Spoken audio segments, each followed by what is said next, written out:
Hi అండి, welcome to స్వయం పాకం. ఈ రోజు వీడియో వచ్చేసి సొరకాయ పప్పునండి. సొరకాయ పప్పును రుచిగా ఎలా తయారు చేసుకోవాలో చూపిస్తున్నాను. సొరకాయ పప్పు రైస్తో చాలా బాగుంటుందండి. అలాగే డైజెషన్ కూడా చాలా మంచిదండి. వెరీ సింపుల్ ఇంగ్రీడియంట్స్తోని బిగినర్స్ కూడా ఈజీగా ట్రై చేయగలిగే ఈ రెసిపీని స్టెప్ బై స్టెప్ ఎలా తయారు చేసుకోవాలో ఈ వీడియోలో చూపిస్తానండి. ఈ వీడియోని ఎక్కడ స్కిప్ చేయకుండా లాస్ట్ వరకు చూడండి.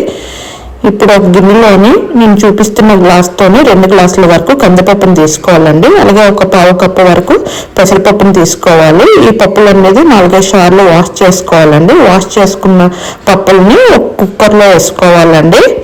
పెసరపప్పు వేసుకోవడం వల్ల టేస్ట్ అనేది బాగుంటుందండి.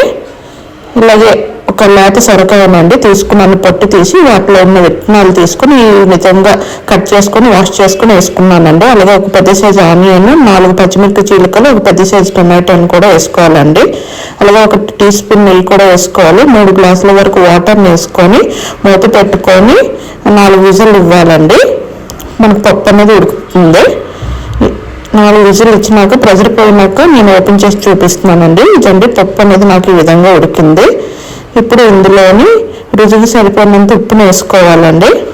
అలాగే పావు టీ స్పూన్ పసుపు, 1 టీ స్పూన్ కారం కూడా వేసుకోవాలి. కన్సిస్టెన్సీ థిక్గా ఉంది కాబట్టి నేను 1/2 గ్లాస్ వరకు వాటర్ని యాడ్ చేస్తున్నానండి. వాటర్ని యాడ్ చేసుకుని ఒకసారి బాగా కలుపుకొని ఈ పప్పు అనేది స్టవ్ మీద పెట్టి ఒక 5 నిమిషాలండి ఉడికించుకోవాలి. మన మసాలాలు వేసాం కదా, పచ్చిదనం అనేది పోతుంది. ఇలా స్టవ్ మీద పెట్టుకొని ఒక 5 నిమిషాలండి ఉడకపడితే సరిపోతుంది పప్పు అనేది. ఇలా ఉడకపట్టింది కదండి, ఇప్పుడు స్టవ్ ఆఫ్ చేసుకోవడమేనండి. ఇప్పుడు ఈ పప్పుకి పోపు పెట్టుకోవాలి. స్టవ్ మీద గిన్నె పెట్టుకొని అందులో 1.5 టీ స్పూన్ వరకు నెయ్యిని వేసుకోవాలండి. నెయ్యిని వేసుకోవడం వల్ల టేస్ట్ అనేది బాగుంటుంది. మీకు నచ్చకపోతే స్కిప్ చేసి ఆయిల్ వేసుకోండి. నెయ్యి వేడెక్కినాక 1 టేబుల్ స్పూన్ వరకు పోపు దినుసులు వేసుకోవాలండి. అలాగే పోపు దినుసులు కొంచెం వేగినాక 5 వెల్లుల్లి రెబ్బలు దంచిన వేసుకోవాలి. 4 ఎండుమిర్చిని ఇలా కట్ చేసుకొని వేసుకోవాలండి. ఒక చిన్న సైజు ఆనియన్ని చిన్న ముక్కలుగా కట్ చేసుకొని వేసుకోవాలండి. ఇప్పుడు ఆనియన్ వేసినాక ఒక 2 మినిట్స్ వేగనివ్వాలండి ఈ పోపు అనేది. ఇలా 2 మినిట్స్ వేగినాక ఇందులో ఒక 2 రెమ్మల కరివేపాకుని వేసుకొని పోపు అంతా ఎర్రగా వచ్చినంత వరకు ఫ్రై చేసుకోండి, సరిపోతుంది. ఇప్పుడు పోపు అంటే ఇలా ఎర్రగా వేయింది కదా, ఇప్పుడు మనం రెడీ చేసుకున్న పప్పుని ఇందులో కొంచెం వేసుకొని ఒకసారి బాగా కలుపుకోండి.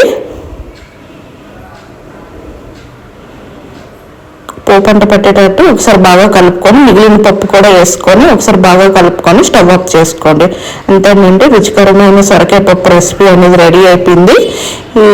మీకు నచ్చితే ఈ విధంగా ట్రై చేయండి. వేడి వేడి అన్నంలో పప్పును వేసుకొని అప్పుడాలు నంచుకుని తింటే చాలా బాగుంటుందండి.